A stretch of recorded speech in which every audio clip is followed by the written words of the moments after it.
Matthew 6:27, can worry make you live longer? Totoo ba makakapagpahaba ba ng buhay ang pag-alala? Huwag nang mag-isip ng mag-isip. Yan ang katuruan ng Panginoong Jesus. Dear God, we thank you for this day. We thank you for life and strength. Salamat sa ibinibigay niyo sa aming mga pangangailangan namin. At ngayon, Panginoon, kami po'y pakalinisin ninyo at paging dapatin yung tumanggap na inyong pagtutuwid, pagtuturo, pagpapalakas. Be our preacher, our teacher, our guide, our healer. We seek you, Father, in the name of your Son, Jesus. Mahilig mag-isip at mag-alala ang mga tao tungkol sa mga mga kailangan. Ang dami naman talagang kailangan ng tao. Pero napakaraming lalong pag-aalala tungkol sa mga kailangan na ito. Sabi ng Panginoong Jesus, Matthew 6:25-32, kaya't sinasabi ko sa inyo, huwag kayong mabalisa. Sino sa inyo ang makapagpapahaba ng kanyang buhay ng kahit isang oras sa pamamagitan ng kanyang pagkabalisa? Kaya't huwag kayong mag-alala na baka kayo kapusin sa pagkain, inumin o damit. Hindi ba't ang mga hente lang nagbabahala tungkol sa mga bagay na ito? Alam na ng inyong Ama na nasa langit na kailangan ninyo ang lahat ng ito. Paulit-ulit, yan ang tema ng turo ng Panginoong Jesus. Huwag mag-alala. Walang mararating ang pag-aalala. Bumibigat lang ang mabigat ng mga kailangan sa buhay at dapat daw magtiwala sa Ama dahil alam niya ang pangangailangan natin, kaya dapat magtiwala. Pero ang mga tao, mahilig mag-isip ng mga kailangan, tulad ng ating binanggit, at mga problema. Kung ano-ano mga problema, pinoproblema, na matapos isipin, matapos mapuyat, matapos mapagod, hindi pa rin naman nalulutas yung problema. Paikot-ikot, paulit-ulit na usapan. Proverbs 12:25, nagpapahina sa loob ng isang tao ang kabalisahan. Ngunit ang magandang balita ay may dulot na kasiglahan. So pag laging nababalisa ang tao, humihina ang loob, pumupurol ang isip, nasisira ang pasya, ang desisyon, ang diskarte. So walang mapapala na lagi na lamang na mabalisa. Mabuti daw ay makinig, maghanap ng magandang balita kasi yun ang bibigyan ng sigla. At pag sumisigla ka, gumaganda ang takbo ng iyong isip, lumalakas ang iyong loob, ang diskarte mo, umaayos, gaganda ang takbo ng pagharap mo sa buhay. So huwag laging mamili na kabalisahan ng isipin, kundi ang pagtuunan ng pansin ay yung nakakapagpasigla. Ibig sabihin yung magandang balita. Focus on good news.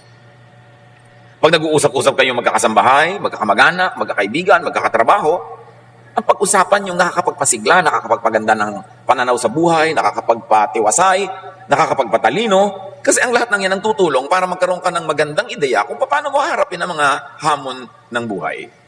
Pero pag laging nakakapagpalungkot, nakakasira ng loob, nakakainis, nakakagalit, naaapektuhan nito ang buong pag-iisip mo rin, kaya hindi ka magkakaroon ng lahat ng kailangan mo para maayos ang dapat ayusin. Ang tao, baligtad. Ang paboritong pag-usapan, yung nakakatakot, yung nakakainis, yung nakakagalit. At kung may pag-uusapan sila tungkol sa isang tao, bihirang-bihira yung usapan niya yung kapurihan ng tao, yung magaganda niyang gawa at asal. Usually, ang pinag-uusapan yung kanyang mga kapintasan, yung mga nakakainis niyang ginagawa.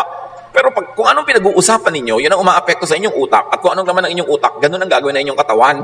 Kaya para nating nilalaso ng sarili nating isip at sariling buhay, kung puro negative ang iniisip. Puro mga nakakapagpahirap ng loob, nakakatakot, nakakapagpataas ng presyon. Yan ang mga iniisip ng tao. Pinupuno ng tao ng laso ng kanyang isip, tapos mag-e-expect siya na may lumabas na magandang isipin doon para malutas niya ang kanyang mga suliranin, maharap niya ang kanyang mga problema. Mahilig ang mga tao na mag-isip tungkol sa pagtanda at kamatayan. Kung bata pa, yung sobrang bata pa, hindi pa niya iniisip yan ang pagtanda. Kaya ang mga bata, walang takot walang mga takot sa thrill, laging gusto thrilling, exciting, kasi hindi pa nasasaktan ang ganap, hindi pa nasusugatan, napepeklatan. Pero pag nagsisimula ka na mag-isip na paano kaya pagtanda ko, sino kaya mag-aalaga sa akin, ano kaya ibibili ko ng gamot, sa kaya ako ditira, tumatanda ka na nga pag dumadating ka sa ganung punto. At sinasabi rin ni Jesus yun, ano naman ang mapapala mo kaiisip niyan? Yung lagi kang nag-aalala. Psalm 71:9, ngayong ako'y matanda na, huwag mo akong pabayaan. Ganyan daw ang mga drama ng mga tao. Katawan ko'y mahina na, kaya ako'y huwag mong iiwan. Ganyan ang takbo ng isip. Nahihina ako, matatanda ako, wala ako bibili ng gamot. Ang dami namang tao sa paligid natin, nagtandaan, at sa katandaan nila ay nangamatay, nailibing naman, maayos naman. Bakit naman ikaw ay hindi magkakaganon anak ka ng Diyos? Hindi dapat laging iniisip. Dapat ma-excite ka sa pagtanda, hindi matakot. Dapat, wow, tatanda na ako. Wow, dadami ang kaalaman ko. At kung marami kang itinanim sa buhay, wow, aanin na ako ng mga itinanim ko sa buhay. Pag dumarating ang gabi, matutulog ka, sabi naman tatanda, gabi na naman, isang dahon na naman ang nalaga sa tangkay ng panahon. Ang iniisip mo, paubusan ng paubos ang buhay ko. Baligtad. Paggabi, matutulog kayo sa mga, wow, Lord, thank you, nadagdagan na naman ng one day ang buhay ko. Can you imagine? I'm one day older. Hindi yung now, nabawasan na yung haba ng buhay ko. Ano naman ang gusto nyo? 3,000 taon kayo mabuhay. Ano kayo, pyramid? Ipinagpapasalamat mo dapat, wow, isang araw na naman ang lumampas, buhay pa ako. Hindi yung isang araw na naman ang nabawas. Patanda na ako ng patanda. Hindi mo naman napipigil yung pagtakbo ng araw na yun eh. Bakit magiging negative ang pananaw mo? Dapat positive. Psalm 55, 4-5. Itong aking puso itigib ng lumbay. Another drama ha. Sa aking takot na ako ay pumanaw. Sa tindi ng takot, ako'y nanginginig. Sinasaklot ako ng sindak na labis. O pagkatapos mong masindak, manginig, matakot, anong napala mo? Wala. Nakakapagod mag-isip, nakakapagod matakot. Ang kailangan sa tao, disiplinahin ang utak niya. Na pag siya ay inaakay ng utak niya patungo sa mga isiping nakakatakot, nakakalungkot, nakakasira ng loob, siya ang umakay sa utak niya, nadalhin niya sa mga nakakatuwa, nakakapagpasigla, nakakapagpasaya. It's a matter of discipline. What thoughts you allow to linger in your mind become you. So pag ang inilalagay mong isipin ay alalahanin, magiging maalalahanin ka at ang mukha mo will show it. Disiplina. Sabi nga ni Martin Luther, you cannot stop birds from flying over your head, but you can stop them from nesting in your hair. Hindi mo naman talaga mapipigil kung may ibong lumilipad sa himpapawirin, dumaan sa ibabaw ng ulo mo, kasi malayo, hindi mo mapipigil, pero mapipigil mo ang ibon na yun na magpugad sa buhok mo. Ganon din yung mga negative thoughts. Minsan, tumatawid talaga sa isip natin, biglang parang jet na umuusok dyan sa langit, pero pwede mo namang itaboy. Pag nagsisimula ka ng magdramang bukid, itaboy mo yung drama. Yan ang problema sa atin, ang daming drama. Puro drama. Wala namang napapala, nalulungkot lang, natatakot, humihina ang loob. Yan, at iba pa, marami pa tayong mga ibang isipin na puro mga pampabigat. Pero ang totoo, wala namang mabuting idudulot ang pag-iisip. Wala. Ulit-ulitin natin yan sa ating sarili. Itaboy ang nagpapalungkot, nananakot ng mga ideya. Ecclesiastes 5:3, ang panaginip ay bunga ng maraming alalahanin. Sabi na, may nanaginip po ako, ano kayang kahulugan? Walang kahulugan yon. Isip ka kasi ng isip. Kaya nung tulog ka na, tumuloy pa yung isip mo. Kaya yung mga matutulog na lang, manonood pa ng horror, tapos nagtataka, bakit po kaya ako laging binabangungot? Nagtaka ka pa. Alam niyo ba yung isip natin, pwedeng kausapin yan? Sabihin mo sa isip mo, may problema ako, hindi ko alam ang gagawin. Alin bang pipiliin kong solusyon na naisip ko? 1, 2, 3, o yung hindi ko pa alam, pero may solusyon number 4 pala. Matutulog ako, isip. Pag-gising ko, yun ang unang-una mong imulat ang mata ko, yung pinili mong matalinong solusyon. Alam nyo ba na nag-iisip yung isip kahit tulog ka? Kaya kung nga nananaginip kahit tulog hindi naman ikaw nag-iisip nun. Pero kung ano-anong mga pinag-iisip mo habang gising ka, kaya pag nanaginip ka, biglang manananggal ka, yung nanay mo aswang, yung kung ano-ano mga nakakatakot. Kasi naman ang laman ng utak mo. Yun lang inilalaki sa utak mo, yun lang ang mapapalaginipan mo, tanda mo yun. So, pag-isip ka na maganda, makapagpahinga, pinag din ang labas ng iyong mga panaginip. Bible nga naman sabi, ang panaginip ay bunga ng maraming alalahanin. So, alala ka ng alala, isip ka ng isip, kaya ka na nanaginip. Hindi ka kinakausap ng demonyo, hindi ka kinakausap ng Diyos. Ano ka, propeta? Bihira yun na merong kumakausap sa'yo. Sarili mo lang yun, anino mo na naghahabol sa'yo. That's why we must discipline our thoughts. Ang utak natin parang lalagyan. Pwede mong gawing basurahan. Basura, ilagay mo, magiging basurahan yan. Bulaklak ang ilagay mo, magiging florera yung utak mo. What do you put in your mind? You've got to be very aware of that. Ecclesiastes 11:10, iwaksi mo ang alalahanin at mga kabalisahan. Kung iisa-isahin ko lahat na sinasabi ng verses, na huwag ka mag-isip, huwag ka mag-alala, ang dali. So focus on something else. Pag sinabing iwaksi mo ang alalahanin, ibig sabihin, tanggalin mo sa utak mo yan at palitan mo ng iba. It's your choice. Napipili natin ang inilalagay sa ating isip. Importante na maging mapili. At turo ni Jesus, huwag mag-isip ng mag-isip. Ang ibig sabihin lang naman ay, huwag mag-alala. Isaiah 26:3, binigyan mo ng lubos na kapayapaan ang mga may matatag na paninindigan at sa iyo'y nagtitiwala. So may paninindigan ka, maninindigan ka, hindi ako mag-worry, hindi ako mag-aalala, hindi yan ang bibigyan ko ng pansin. Kailangan manindigan ka doon kasi laging aagawin ng mundo ang isip mo para ituon sa mga nakakatakot at nagpapahirap ng loob. At kailangan sa Diyos magtiwala. Magtiwala. Importante yun. Kahit kung minsan parang against common sense na. Pero may Diyos kasi. Kaya meron kang pwedeng pagtiwalaan. Meron daw isang bata, nasusunog yung bahay nila. 2 stories lang naman. Kailangan niyang tumalon mula doon sa bintana dahil nasusunog na yung bahay. Hindi na siya pwedeng dumaan doon sa hagdan. May 2 lalaking sinabi sa kanya, halika, sasaluhin kita, tumalon ka. Yung isa matipuno, ang laki ng muscle, ang laki-laking tao. Yung isa naman payatin. Pero yung bata, doon tumalon sa payat. Kasi tatay niya. Mas nagtitiwala siya, tatay niya eh. Alam niya na talagang aalagaan siya kasi yung matipuno, hindi naman niya alam, hindi niya tiyak. Ganun ang tatay natin sa langit at hindi siya payatot. Dapat pagtiwalaan. Kasi sabi niya, I will never leave you. I will never forsake you. Pangako niya sa isang Bible character na universally can be applied to all people of God. God will never leave us or forsake us. Kung bata ka, natatandaan mo ba ng bata ka, inalagaan mo ba ang sarili mo? Bakit ka nabuhay? Hindi ka mo naman inalagaan ang sarili mo. Ganun din pagtanda. Diyos ang mag-a-assign kung sino mag-aalaga sa iyo. Napaka-importante na isipin natin yung ganung mga bagay. Luke 12:25-26, sabi ng Panginoong Jesus, sino sa inyo ang makapagdadagdag sa kanyang buhay ng kahit isang oras dahil sa pagkabalisa? Kung hindi ninyo magawa ang ganoong kaliit na bagay, bakit kayo nababalisa tungkol sa ibang mga bagay? Kung hindi nyo kayang dagdagan ng isang oras ang buhay nyo by worrying, ba't yung iba, inaalala nyo pa, hindi nyo rin yan magagawa.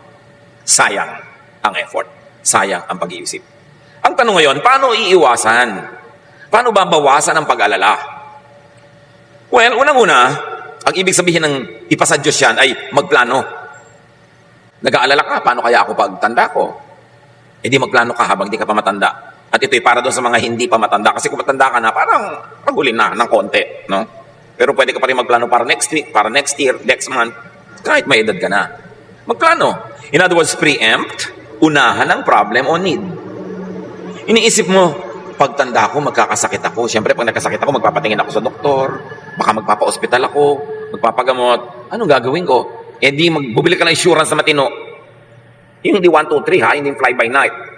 Plano. O ayaw mo ng insurance, hindi ka naniniwala. Gumawa ka ng isang alkansya na kasing laki ng jeepney, hulugan mo ng barya, at ipanalangin mo huwag ma-demonetize yung barya mo. Baka naman yung pera mo may nakalagay pang victory. Panahon pa ng hapon yun. Di ba? O bagong lipunan. Dapat yung pera mo current. Unahan mo yung problema. Wala namang taong tumatanda na hindi nagkakasakit eh. Magkakasakit at magkakasakit ang tao. Alam na nating lahat yun. Nakita na natin nagkasakit ang mga lolo natin, nagkasakit ang mga magulang natin. Tapos kayo, wala man lang health insurance. Anong inaantay nyo sa buhay nyo pag nagkasakit kayo? Magic. Kailangan meron. Alam naman ng tao na mamamatay lahat. Lahat namamatay. Si Jesus nga namatay. So, pag ba namatay kayo, meron na kayong libingan. Wala. Kanina yung ipapaproblema yung libingan nyo. Yung iba, ibinibili mo na nga. Magtatampo pa. Uy, pinapaiksi mo na yata ang buhay ko. Pinapanalangin mo na yata ang mamatay ako. Anong klaseng kamangmangan yan? Dramang bukid. Bakit hindi ka mamamatay? Masama bang paghandaan yon?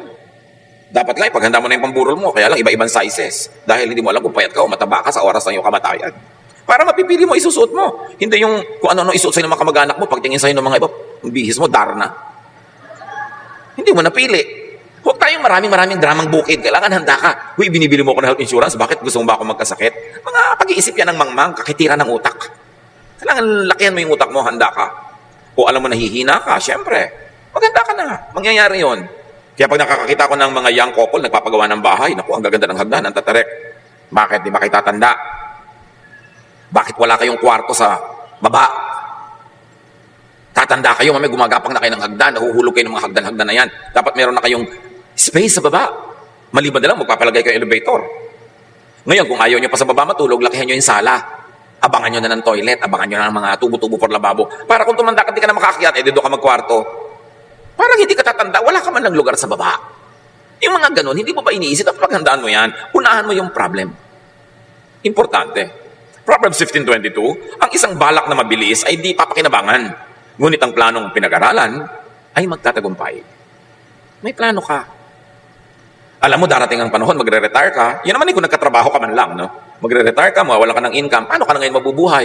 O 60, 62, nag-retire ka na. Kung mabuhay ka pa hanggang 95, marami ka pang kailangan gastusin on, ha?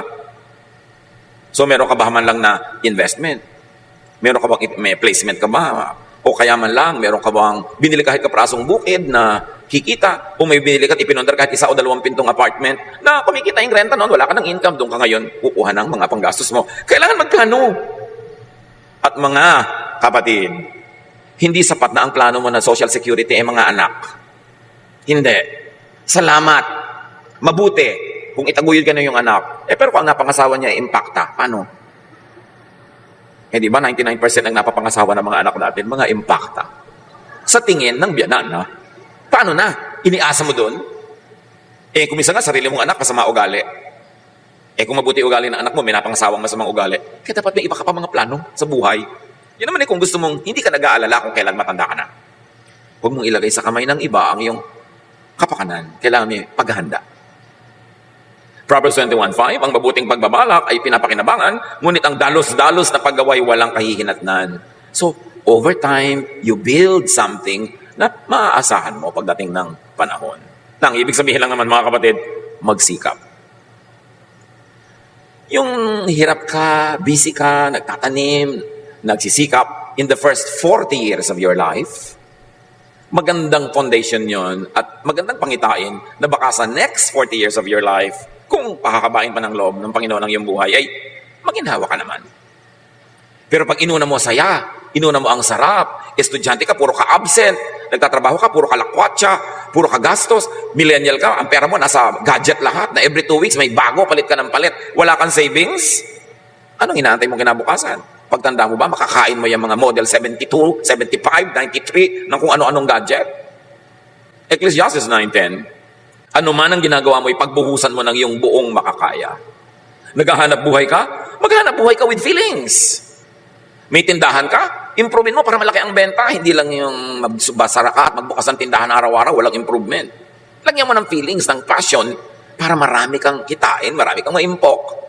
At pag meron ka noon, less ang iyong worry.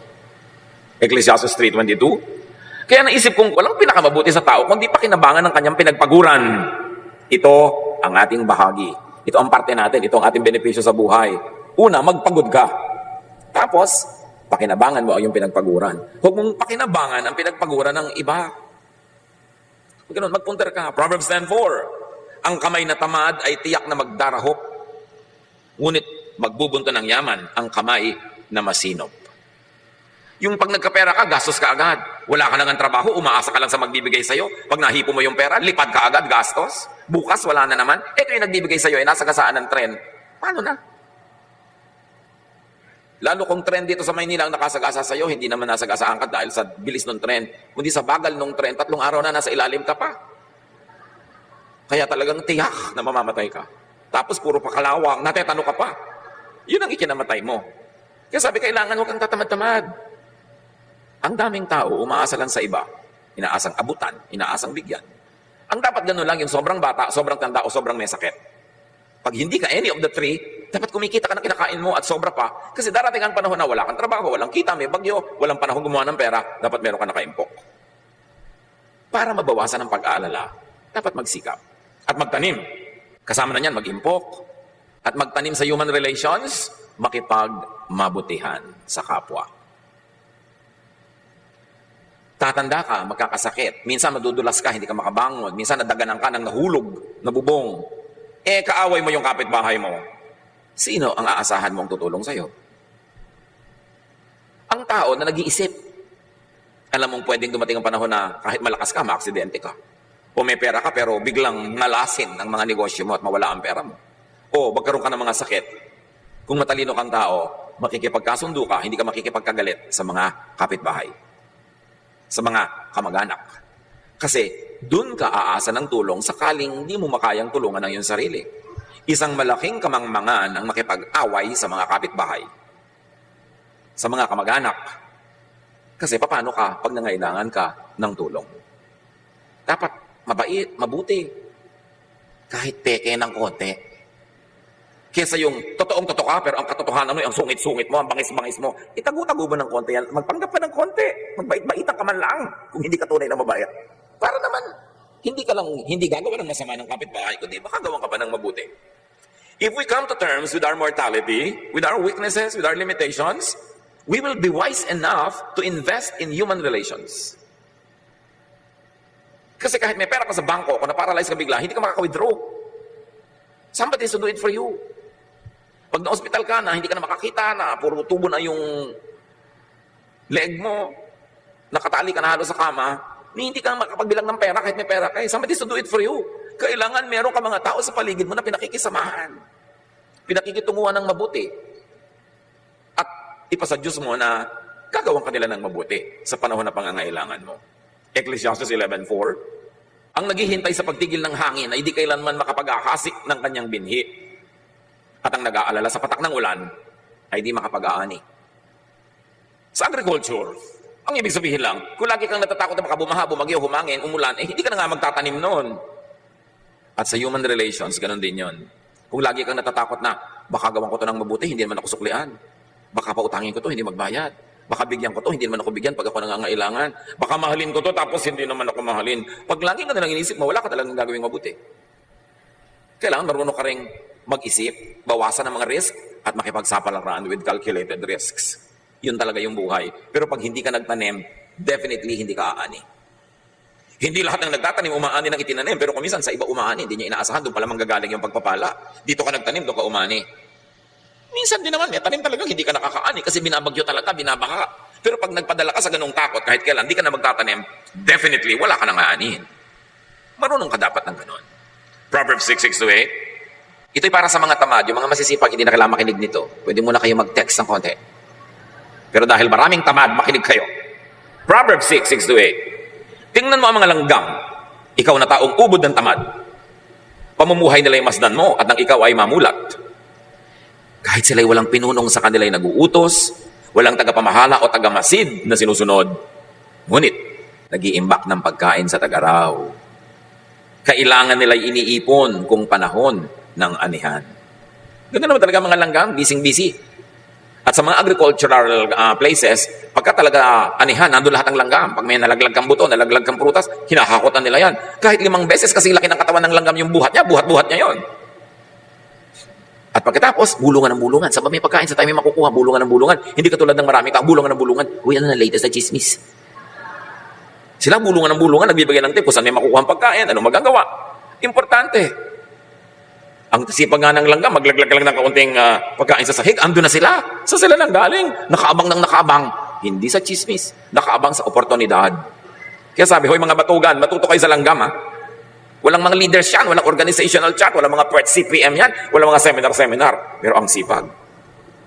At pag dumating ang bagyo, ang ulan, ang baha, nakaligpit sila sa mga bahay nila, may nakaimbak silang pagkain. Parang yung woman of Proverbs 31, she can laugh at the days to come. Imagine you can laugh at the days to come. Ay, enrollment na. May pang-enroll ako mga anak. O, di ba? Uy, magkakasakit ka. May pera tayo, may insurance tayo. Yun ang matitinong tao. Hindi, naku, magkakasakit tayo. May agastos na, worried. Wala kasing tanim. Walang aanihin. Sabi, mabuti pa yung langgam. Gayahin nyo. Ang liit ng utak noon. Di ba? Pero bakit ang talino? Sayang naman yung utak na ang laki-laki. Ang bigat-bigat dalhin, tapos walang laman. Ang laman pa, mga kung ano-anong negative things. Proverbs 11:27, kung mabuti ang hangarin, ikaw ay gagalang. Kapag humahanap ng gulo, yun ay masusumpungan. Ibig sabihin lang, kung anong ginagawa mo, yun ang aanihin mo. Gusto mo ng gulo? Magkakagulo. Gusto mo ng katahimikan? Magkakatahimik. Kung gusto mong igalang ka ng iba, gandahan mo ang iyong buhay. Ecclesiastes 10:12, ang mga salita ng matalino ay nag-aani ng karangalan. Ngunit napapahamak ang mangmang dahil sa kanyang mga salita. Kasasalita, kaya napapahamak ang tao. Kadadaldal, kabubulong, kachichismis, kareklamo, maririnig ng iba, lalaki ang gulo. Kaya dapat ang tao marunong magkontrol ng bibig. Lalo't kung hindi ka tiyak na ikaw ay pantas, marunong, magaling, mas mainam manahimik. Kasi ang may mga tao na tuwing bubuka ang bibig, nag-aani sila ng problema. Dapat by now, alam mo na yun, kapatid, kaibigan, kung anong bunga na yung pagsasalita. Tigil-tigilan ang kadaldalan na walang kinakawian, kundi problema at gulo. At paano maiwasan ang pag-alala? Maging abala. Pag-abala ka, una, sa ginagawang mabuti, bubunga yun, kaya mababawasan ang pag-alala mo. At may pangalawa pang pagiging abala. Yun ay, magsaya ka. Para hindi lungkot ang pumasok sa iyong isip. Proverbs 6:9-11, hanggang kailan taong tamad mananatili sa higaan? Kailan ka babalik ako sa iyong pagkakahimlay? Kaunting tulog, bahagyang idlip, sandaling pahinga, at paghalo-kip-kip. Samantalang namamahinga ka, kahirap ay darating na parang armadong magnanakaw upang kunin ang lahat ng iyong kailangan. Sige, magtulog-tulog ka, maghalo-kip-kip, magkuyakoy, magpabanjing-banjing, magpa-text-text, magpa-games-games ka, sige. Sabi ganon, huwag ka magtrabaho, maglaro ka na maglaro. Pero habang ginagawa mo ang lahat ng yan, unti-unti, na ginagapang ka ng kahirapan, at gigising ka na lang isang araw, super hirap mo na. 2 Thessalonians 3:11-12. Binanggit namin ito dahil nabalitaan naming may ilan sa inyong ayaw magtrabaho. At walang inaatupag kundi ang makialam sa buhay ng may buhay. Tingnan niyo ang katabi niyo.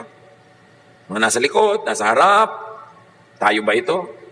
Sa pangalan ng Panginoong Jesucristo, talagang ginamit na ang pangalan ng Panginoon ha, mahigpit naming inuutos sa mga taong ito na sila'y maghanap buhay ng maayos at huwag umasa sa iba. Kailangan pa bang i-memorize yan? Sabi, huwag yung ang inaatupag nyo, buhay ng may buhay, makialam kayo sa buhay ng may buhay. Kung kailan ang birthday ng isang artista, sino na bang asawa kayo ni ganitong artista, huwag nyo nga pakialaman yan kasi hindi na pagkakapirahan. Ang atupagin nyo, sabi ganun, maghanap buhay kayo.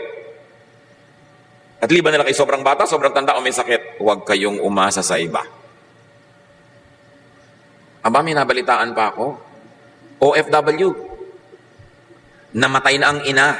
Ang tagal na. Kasi hindi siya umuwi. Hindi sinabi ng mga kapatid. Bakit? Para huwag tumigil magpadala si OFW ng perang pampagamot at panggastos ni nanay. Ang tagal na palang naagnas. Namatay na yung nanay, padala pa siya ng padala ng pampagamot. Niloloko ng mga kapatid. Sinabi, huwag kayong aasa sa iba. At huwag tayong sobrang umasa sa mga OFW. Kailangan pa bang ulit-ulitin, hindi naman madaling kitain yung pera nila, na ang pera naman nila, sweldo lang, constant, yun lang. Pag nagpadala sa iyo sa ganitong petsa, ibig sabihin na susunod yan sweldo sa ganung araw, tapos kalagitnaan, susulat ka na naman, tatawag ka, text ka, may hihingin ka. Bakit? Hindi pa siya sumusweldo. Saan mo siya pakukuhanin ng pera? Tapos, uutang para magdebu, uutang para mag-birthday, mag-party, mag-baile, mag-inuman. Ang inuutang mo lang dapat yung pampuhunan na pinag-aralan mo, natutubo. Kikitain mo yung pambayad sa utang. Pero yung uutang ka para lamang pang-arte, pang-gastos, isang malaking kabaliwan. Tapos iba yung nagbabayad. Laging gusto mo gadget na ganito, gusto mo ganung original pa, gusto mo pa branded. Bakit kinita mo na ba yan kung hindi pa? Nakarating ka na ba sa Divisoria? Doon ka mamili ha, kung wala ka pang masyadong kinikita. Huwag na gusto mo pa doon sa mga mamahalin. Deserve before you desire. Yung ang forma-forma mo, branded ang mga damit, branded ganyan, tapos wala ka namang income, saan mo kinuha yun? May ibang nagbayad. It is ungodly. It is not good. Kaya yung matinong babae sa Proverbs 31, sabi sa verse 18, she knows when to buy or sell, and she stays busy until late at night. Yun yung babaeng who can laugh at the days to come. So marami na tayong sinabi tungkol sa pagtatrabaho, pagtatanim, paggawa ng mabuti, para huwag mag-alala. Di ba? Yun ang topic natin, para huwag mag-alala. Meron pa namang isang para huwag mag-alala, maglibang. Tagalog ito ha, hindi yung Bisayang maglibang. Maglibang, magsaya. Kailangan din yun, mahalaga yun. Lalo't kung hindi mo nun uutangin, hihingin yung panglibang na Tagalog ha. Yung mga Bisaya lang nakakaintindi ng joke. Ecclesiastes 5:18, ito ang isang mabuting bagay na aking nakita. Nararapat lamang na kumain, uminom, at pakinabangan ng isang tao ang bunga ng kanyang pinagpaguran sa mundong ito sa maikling panahong ibinigay sa kanya ng Diyos. Ito ang ating bahagi. Sabi, alam mo, huwag mo kakalimutan magsaya, maglibang, uminom, kumain. Lalot, pinagpaguran mo naman yon, bunga ng pagod mo. Huwag kang puro dusa, puro hirap, pero rin dapat mag-enjoy sa buhay. Para balanced. Ang buhay parang bangko. Pag nag-deposit ka ng maraming saya, sa oras na hindi ka masaya at malungkot ka nga, pwede kang mag-withdraw doon sa mga na-deposit mo noon. The many happiness and joys and pleasures you've had in life can strengthen you in times of sorrow. Naka-deposit kasi yon. Mag-deposit kayo ng kaligayahan sa puso nyo. Enjoyment, basta hindi ninanakaw. Ecclesiastes 6:9, mabuti pa ay masyahan sa anumang kalagayan kaysa mangarap ng di naman makakamtan. Ito man ay walang kabuluhan tulad ng paghahabol sa hangin. So isa pang itinuturo, learn to be contented with what you can afford. Kesa isip ka ng isip ng di mo naman kaya, hindi mo abot, enjoyin mo yung kaya at abot mo ngayon. Ecclesiastes 8:15, kaya para sa akin, ang tao ay dapat magpakasaya sa buhay. Walang pinakamabuti kundi kumain, uminom at magsaya. Ito ay magagawa niya habang siya ay nabubuhay at nakapagpapagod sa mundong ito. Punctuate your days of work with pleasure, with happiness, with mini vacations. Reward yourself and people who help you with pleasure, with happiness, with joy. It is very godly. Marami kasi mga tao, akala nila pag maka-Diyos ka, puro ka ng pagpepenitensya, paghihirap, pag-aayuno, pagdurusa. No! God loves us. God is kind.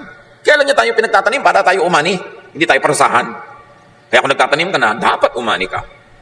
Mga kapatid, huwag niyong aagawan yung taong umaani ng tanim niya. Minsan sabi ko, ang sarap-sarap na ng buhay niya, laki-laki ng kita ng tindahan niya. Kasama ka ba nung ipinandar niya yon? Na ang tinda lang niya, isang pirasong lumpia. After 1 week, 2 pirasong lumpia. Ngayon, isa na siyang lumpia queen. Tapos gusto mo ngayon, makihalo sa kinikita niya, kasama ka ba niya sa hirap? So, dapat pinagpaguran mo yan. Importante, napayagan natin yung mga nagtanim noon na anihin nila yung tanim nila. Huwag kang makiani. Kung pamisa-misa, nabibigyan-bigyan ka, salamat. Huwag kang maiinggit sa mga taong, ang laki ng negosyo niya, ang laki na ng kita niyang pinsan niya na yan. Yung inggit-inggit.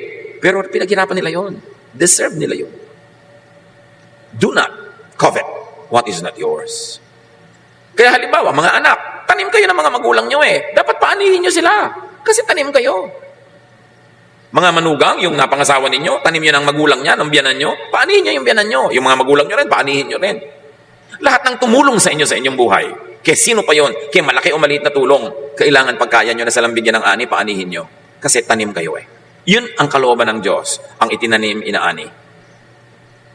Napakasama yung wala kang utang na loob. Yung tinaniman ka, wala man lang mapitas sa'yo. Wala man lang mapakinabang sa'yo. Samantalang binigyan ka ng pagod, hirap, lahat-lahat. Ganun ang taong makadiyos at disente. Lahat ng tumulong sa'yo, tutulungan mo rin. Lahat ng naghirap sa'yo, susuklian mo. Ibayo pa doon kung kaya mo pa. Ganun ang pagiging makadiyos.